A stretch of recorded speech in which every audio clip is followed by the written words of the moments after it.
Hey everybody, I'm just reaching out to you as a follow-up to our written blog last week.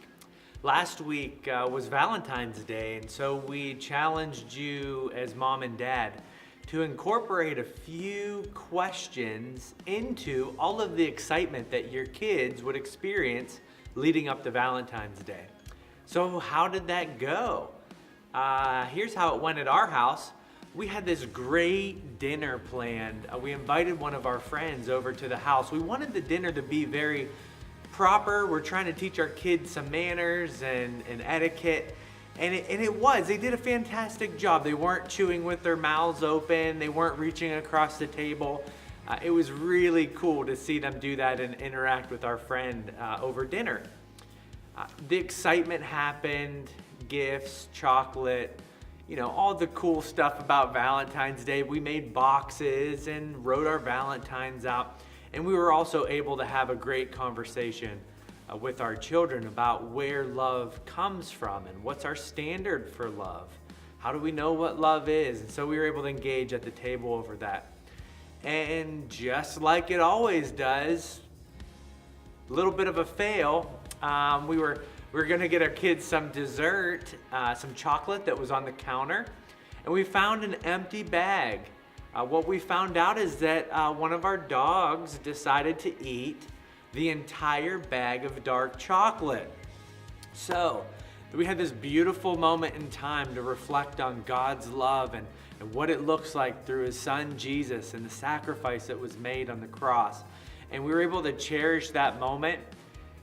And then we were able to end our dinner and our evening with loud weeping and crying and gnashing of teeth, because the reality is that our dog, that might have been his last day here on the earth. Again, this is sometimes what family worship looks like. It's not always what we expect. There's sometimes some really difficult, hard conversations that have to be had. At the end of talking about all that love, our kids were fearful that our dog wasn't going to make it through the night. But my wife and I are having a side conversation. We're trying to talk through all of our kids weeping and wailing. And we hear one of our kids say to the other, "It's okay. If this is God's plan, it'll be okay." And another child chimes in and says, "But I'm so sad. I think I would question that plan." And they're having a conversation about God's plan and His timing at the dinner table, weeping and crying about our dog.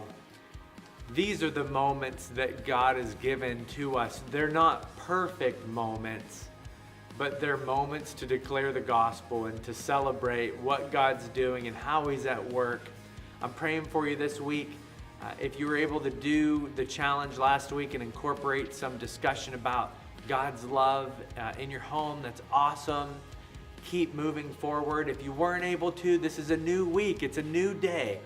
You can do it this week to open up the scriptures with your family, to tell of the goodness and the hope that we have through Jesus. I'm praying for you this week.